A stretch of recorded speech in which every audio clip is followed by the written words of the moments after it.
Ukraine से जारी जंग के बीच रूस के राष्ट्रपति व्लादिमीर पुतिन ने एक बार फिर पश्चिमी देशों को बड़ी धमकी दे डाली है। पुतिन ने कहा है कि अगर नाटो देश की सेनाएं रूस से सीधा भिड़ती हैं तो उसका अंजाम भयानक होगा। पूरी दुनिया इस तबाही को देखेगी। दरअसल ब्रसेल्स स्थित मुख्यालय में गुरुवार को नाटो के सदस्य देशों की बैठक हुई। इस बैठक में सदस्य देशों के रक्षा मंत्रियों ने रूस से मिल रही परमाणु धमकी पर चर्चा की। इसके अलावा रूस के हमले से निपटने के लिए न्यूक्लियर ड्रिल की जरूरत बताई। खबर है कि नाटो देश अगले हफ्ते ये ड्रिल शुरू कर सकते हैं। हालांकि ये ड्रिल कहां आयोजित की जाएगी इसकी जानकारी नहीं है। आपको याद होगा जनवरी-फरवरी से यूक्रेन नाटो में शामिल होने की कवायद कर रहा था। रूस नहीं चाहता था कि यूक्रेन नाटो का हिस्सा बने और जब यूक्रेन ने अपनी जिद नहीं छोड़ी तो रूस ने उस पर हमला कर दिया। गौरतलब है कि रूस अपनी इस कार्रवाई को मिलिट्री एक्शन बताता है। गौरतलब है कि रूसी राष्ट्रपति व्लादिमीर पुतिन इस वक्त कजाकिस्तान की राजधानी अस्ताना में मौजूद हैं। इस दौरान उन्होंने पश्चिमी देशों को कड़ा संदेश देते हुए कहा कि वो अमेरिकी राष्ट्रपति जो बाइडेन के साथ किसी भी तरह की बातचीत करने के मूड में नहीं है।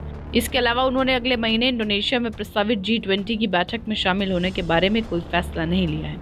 रूसी राष्ट्रपति व्लादिमीर पुतिन ने कहा कि यूक्रेन में उनके बलों को मजबूती देने के लिए सैन्य प्रशिक्षण प्राप्त नागरिकों की सेना में तैनाती संबंधी उनके फैसले पर 2 सप्ताह में पूरी तरह अमल किया जाएगा।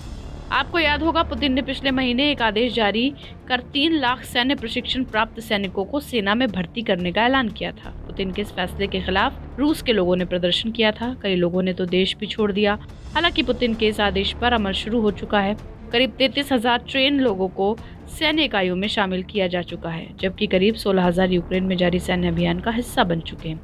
पुतिन ने अभी हाल ही में यूक्रेन में तैनात कमांडर को बदलकर सर्गेई सुरोविकिन को कमान सौंपी है। सर्गेई की कमान संभालते ही रूस की एयरफोर्स ने यूक्रेन के कई शहरों में जबरदस्त मिसाइल अटैक किए, जिनमें कई लोग मारे गए।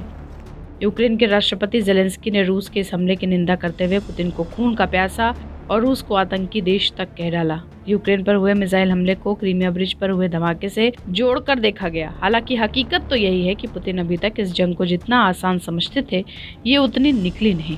पश्चिमी देशों से यूक्रेन को मिल रही लगातार मदद से ये जंग अभी लंबी खिंचती हुई नजर आ रही है। हमारी इस रिपोर्ट पर आपकी क्या राय कमेंट सेक्शन में लिखकर जरूर बताएं। वीडियो को लाइक करें, शेयर करें। बाकी देश और दुनिया से जुड़ी तमाम बड़ी खबरों के लिए सब्सक्राइब करें हमारा डिजिटल चैनल TV9 भारतवर्ष।